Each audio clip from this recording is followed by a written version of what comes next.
Police chiefs are some of the most powerful authorities able to command cops. But what happens when police chiefs mess up and their co-workers try to arrest them? I think I murdered a guy tonight. At 1 a.m. on the 28th of July, police were called by a taxi driver after a man started banging on his window, begging him to call the cops. The man, later identified as Ohio Police Chief Chad McCardle, claimed he was stabbed by a group of people, but when cops arrived, his story changed drastically. 3 guys got me in the car and pulled me and they drove me south. Where'd they stab you with? Right here. He hit me probably 3 or 4 times. Hard, and then he got me right here. Do you have any idea who it is? Dude, You were in Spanish. a car? They pulled me into a car. They pulled you into a car. Here's what up, dude. I'm a cop.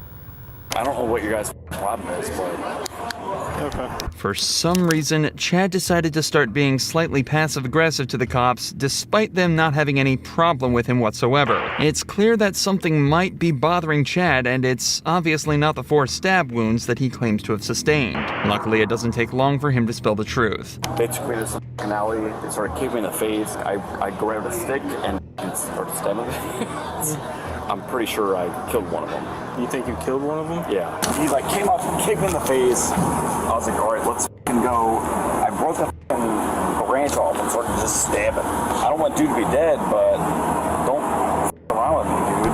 What started out as a simple call has suddenly turned into something incredibly serious that's gonna be pretty hard to solve. As it stands, their only witness is also their primary suspect, but they've also got a gang of people and a dead body to find. This one isn't gonna be easy, or at least that was the case until they found this in the alley where it all happened.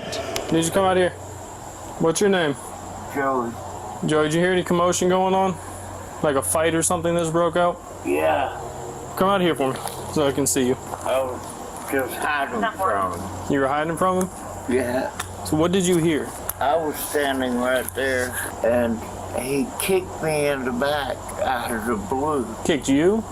Yeah, Did you do anything to him when he kicked you? no. No? I hit the ground. Matter of fact, my back is screwed. So when he came up and attacked you, did he say anything? He said, I'm gonna kill you. At this point, things aren't looking good for Chad. On the bright side, nobody's dead, so he might just be able to dodge a murder charge. But by all accounts, he has still just beaten up a homeless guy for no obvious reason. So now it's up to the cops to decide what to do. Can't give any description of all these people. It says he stabbed him multiple times. There's absolutely 0 stab wounds on him whatsoever. All we can corroborate is that he beat this poor guy up in an alley for no reason. So, who wants to press charges? Turn around, put your hands on your back. We're going to detain you right now. We'll another investigation. Am I being charged with something? Right now, you are detained. I think I murdered a guy tonight. It seems all his years of police work haven't taught him to remain silent, as at this rate, he might end up talking himself back into a murder charge. Currently, Chad is being charged with 1 count of misdemeanor battery and has been placed on paid administrative leave from his position back in Ohio. The maximum charge he's facing is 1 year in jail and a $1,000 fine. But at least Matthew remained calm during his stop. Jonathan Hemphill, however, managed to do the exact opposite in his stop, despite being only pulled over for having too dark of a tint on his windows. Say hello, was that illegal?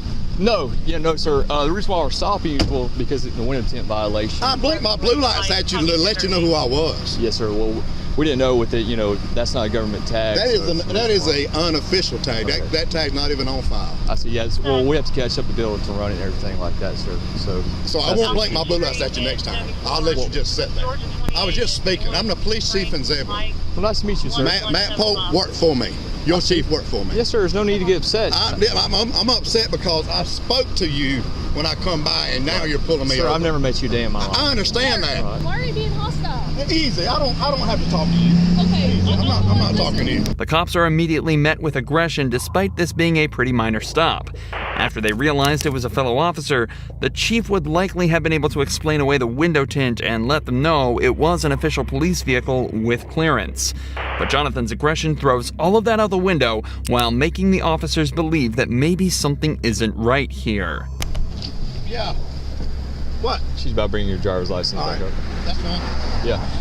First, when we ran the tag, it came back to like a Dodge Ram, so we're just It's not a confirming it's Dodge not. Ram. You must have run it wrong. You must have run it wrong because you want to come back to a Dodge Ram. We were confirmed it. They let us know and everything. So it's still coming back to a Dodge Ram now? Sir, can I ask why you're so upset? Is it still coming back to a Dodge Ram No, now? we got it fixed. Why are you so upset? No, you didn't fix it. Is it still coming back to a Dodge Ram right now? No, it came back 9 on 5. That's right, because Okay. you run it wrong. Chief, I'm trying to be respectful with you. I understand okay? that. I understand that. I'm not raising my voice or I nothing at understand you, that. right? I understand All that. right, let's But I'm trying to tell be you, respectful to one the another, only okay? thing I done wrong, y'all never would have pulled me over if I hadn't flicked my blue license. No, to you. sir. No, we were going to pull you actually. All right. But like I said, there's people out here impersonating police officer with blue light. Or did she throw my license if she is getting them for me? She'll bring it to you, sir. Okay, well that's fine. I'm just Bring it trying till you get through. I'm trying to talk with you. I don't want to talk anymore about it. All righty. Again, this stop was incredibly minor, and all the officers really wanted to do was check that this was in fact a police officer and not just an impersonator. But unfortunately for Jonathan, he escalated this to a completely unnecessary and unprofessional level, and received heavy criticism for it. That's very unprofessional. After a short investigation, it was decided that Jonathan would receive an oral reprimand, and he would be required to attend at least 6 months of anger management and de-escalation classes. You'd think that the cops in such high positions of power would know to avoid breaking the law, but people like Corporal Scott Bertzik clearly did not get that memo. Officer Brooke Shutterly was called to the scene of a car crash where she immediately recognized her supervisor sitting in the driver's seat of the crashed vehicle. Reached out for my lighter, slammed into his ass. Cool. Yeah, not really. Not really. Are you okay? Oh yeah, no, I'm good. Your car's fucked up. No, absolutely. Which I just Fucking fixed. Obviously, Brooke and Scott are familiar with each other, and curiously, Scott holds nothing back when describing exactly how the incident went down. It's clear that Scott is the one at fault here, so before going any further, Brooke decides to call back to the base to ask whether or not it's okay for her to be handling this incident. This crash, Birdie, so come work it? Okay. I can't remember. It's been a long time since I've worked a crash with one of us in it, so. No, he's not on duty. He's in his POV. I just didn't want there to be any, conflict of interest type issues. All right, that was it. I just wanted to make sure. All right, bye. Damn it, Birdie. Brooke is given the go-ahead and told that there should be no issues with her handling this case, but that was before she noticed this. You good? wait. Huh? Wait on his way. He's not coming. Good? Walking home, but yep, I'm good. So, Birdie, you giving me some indicators? Oh, Listen. big woman. Listen. Valdez is coming out just to... I'm not going to lie to you about it. She's on her way? Yeah, she's on her way. I'm not really comfortable with this whole thing at all, but I'm not going to lie to you about it. Oh no, I don't mean to put you in that Indy. Yep. From now on, you know how it goes. You can't consume anything, okay? Because right now you're being detained. Wait, what? It's obvious that Scott is under the influence of something. Judging by his slurred speech, slowed reactions, and slight loss of motor control, Brooke is fairly sure he's been drinking. At this point, Scott is no longer her supervisor. He's just a suspect in a case, and what's more, he's drunk and likely unpredictable, a combination which can be incredibly threatening to a female officer. Please don't make my life difficult. I would never do that to you. Okay, I'm very uncomfortable right now. And I apologize for putting you in that position. Are you on? Yes, I am. And I'm going to remain on for integrity. You know you can't smoke right now. Why? Because if I'm going to do a DUI investigation, it impedes it, so you can't consume anything. I want to get that dog. That is a really cute dog. Fear aggression issue. You can always train a dog. You can't consume anything. You're killing me. I'm trying. But too late now! After a short wait, another officer arrives at the scene, meaning they can finally start getting to the bottom of all of this with some sobriety tests. These lasted over 10 minutes, but it's not hard to tell how they went by just looking at a few seconds of them. You may begin the test. 1, 2, 3. 3.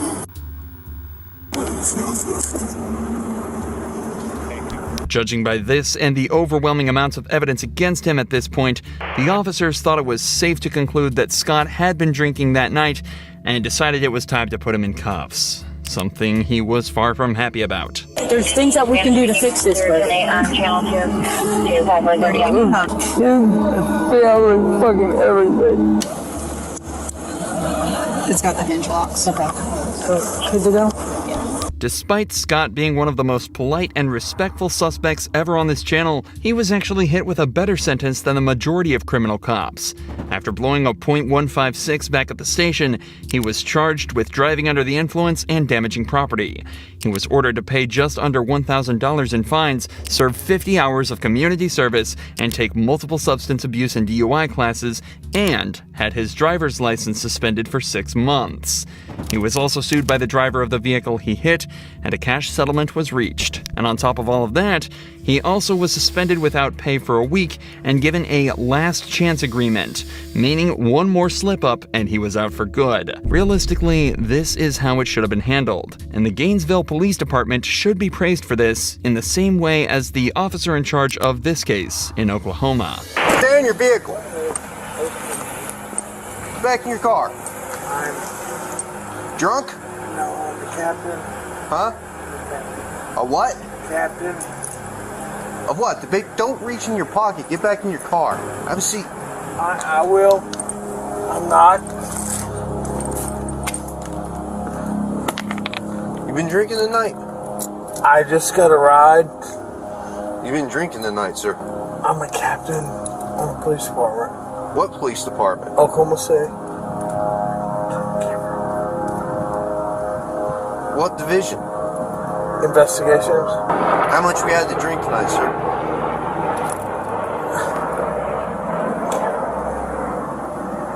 Please. Huh? I'm not turning my camera off. Okay. This guy isn't just drunk. He's absolutely hammered, even to the point where he thinks the camera can't hear him whispering.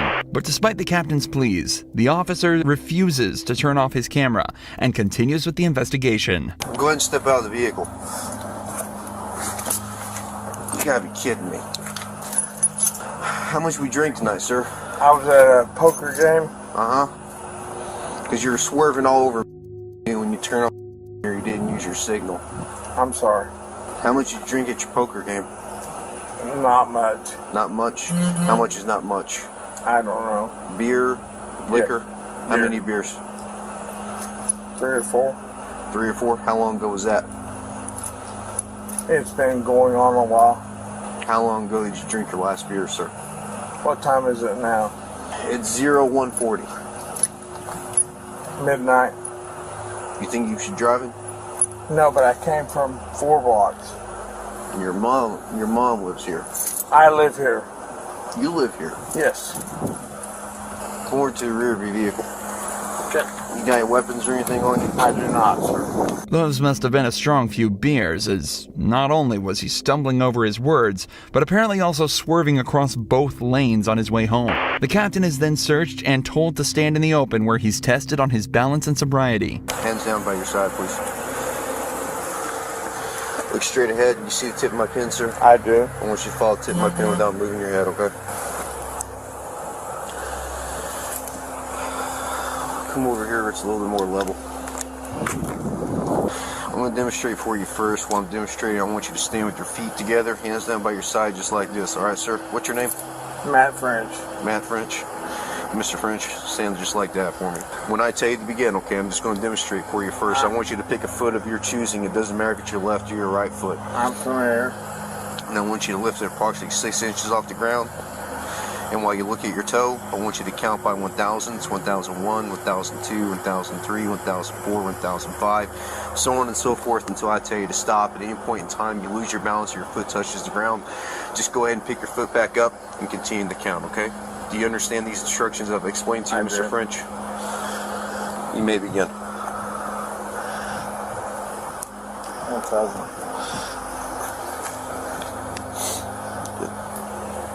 Keep Sir, going. can you turn that off? I cannot, sir. Please. I know you're aware of our body cam policy. You know I cannot turn off this body I camera. do. but I'd like to talk to you. I can't do that, sir. Please, Are you going to do the test or not? will you please talk to me? I'll talk to you once we're You can done. turn it off, you can turn it on. I can turn it off once I'm done with my investigation, sir. Okay. I'm a captain on this police department. I understand that, sir. I get And I am that. a sergeant on this police officer, I not am taking not- an oath to uphold the law. I don't am show not- favoritism to anyone, regardless. I don't care if you're a gangbanger or the president of the United States. Sir, I'm not asking you for that. If I was to treat you differently than I was to treat like some Southside loco or some pedo, how's that look on me? Okay, I'm not asking you for that. Because I wouldn't do that for any of them. Even as the captain begs him to turn his camera off and just talk, the officer stands his ground and states that he has to treat everyone the same or his job and livelihood could be at risk. He's showing a fantastic amount of integrity that unfortunately we don't get to see too often, likely due to people like this trying to pull rank. They then continue with the third and final test, involving simply walking heel to toe for 10 steps. Alright, anytime you're ready, you may begin. 1, 2, 3, 4, 5, 6, 7, 8, 9. 1, 2, 3, 4, 5, 6, 7, 8, 9. Alright, go ahead and turn around for me. Put your hands behind your back. Are you gonna arrest me, sir? Yes, I am. Can I talk to you? Go ahead and put your hands behind your back, sir.